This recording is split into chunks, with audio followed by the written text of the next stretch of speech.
Hello friends, কেমন আছো তোমরা? আশা করছি ভালো আছো।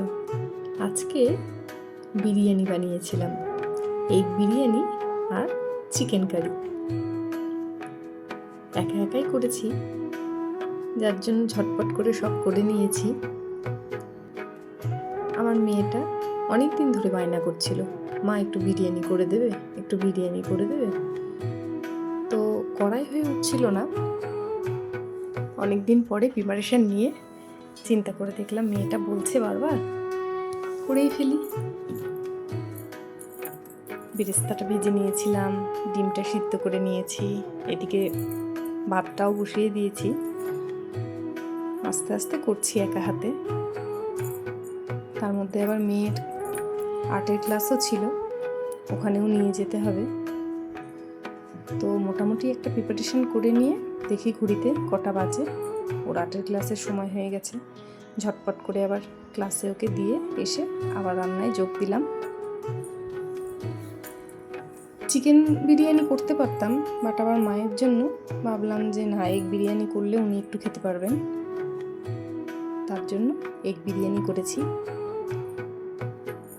আমি অতটা এক্সপার্ট নই বিরিয়ানি করার, বাট বাচ্চারা খাবে, বাড়িতে ঘরোয়াভাবে খাওয়ার জন্য ঠিক আছে। মোটামুটি করে করেছি, তোমরা একটু দেখে বলো কেমন হয়েছে। এই নিয়ে আমার দ্বিতীয়বার হচ্ছে বিরিয়ানি করা। ভুল হলে অবশ্যই তোমরা কমেন্ট করবে যে না, আমার এটা ভুল হয়েছে, এটা দিতে হতো, এটা কম হয়েছে। আসলে ঘরোয়াভাবে করা তো, আর বাচ্চারা খাবে। আজকে স্পেশাল একটা গেস্টকেও নিমন্ত্রণ করেছিলাম, ভিডিও শেষে দেখতে পাবে আমার স্পেশাল বড় গেস্ট কে। এই করে ডিমের কারিটা হয়েও গেছে। এরপরে জাস্ট বিরিয়ানিটা প্রিপারেশন করে বসিয়ে দেবো দমে, যার জন্য ডিম আলু এগুলো সব তুলে নিচ্ছিলাম। আর একা হাতে ভিডিও করা, রান্না করা খুব অসুবিধে হচ্ছিল, আর তবুও করলাম, ট্রাই করলাম।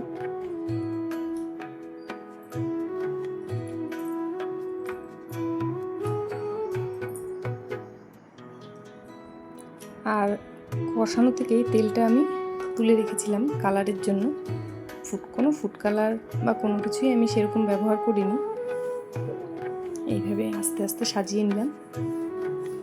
জানি অনেক ভুল ত্রুটি হয়েছে, অনেকেই এক্সপার্ট আছো বন্ধুরা তোমরা, আমি সেইভাবে পারি না। মেয়ের আবদারে জাস্ট এইটুকু করা। ভিডিওটা বড় হচ্ছিল জন্য একটু স্প্লিট করে তোমাদের দেখিয়ে দিলাম। এই যে বেরেস্তাও সাজিয়ে দিয়েছি। কেউ একজন ভিডিও করে দিলে বেশ ভালো হয়, কিন্তু এক হাতে মোবাইল ধরে আছি, এক হাতে সাজাচ্ছি, একটু অসুবিধেই হচ্ছিল। ভিডিওটাও অনেক বড় হয়ে গেছে। একটু কষ্ট করে তোমরা সম্পূর্ণ ভিডিওটাই দেখো, আমার গেস্ট দেখতে পাবে, স্পেশাল গেস্ট।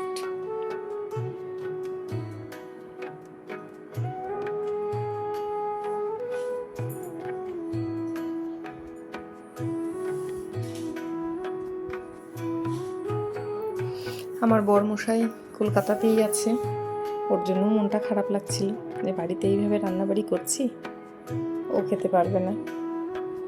এইভাবে ভালো লাগে না। সবাই একসাথে হলে ভীষণ মজা করে খাওয়া যায়, কিন্তু মেয়েটার দিকটাও চিন্তা করতে হবে। আমি না করে দিলে ওই বা কোথা থেকে খাবে। আর দোকানেরটা খুব একটা পছন্দ করি না বাচ্চাকে দেওয়া। এই যে চিকেন কারিও বসে গেছে, আমার হয়ে গেছে। এই স্পেশাল গেস্ট। কেমন হয়েছে? এক্সপ্রেশন দেখাও, খাও তুমি কেন?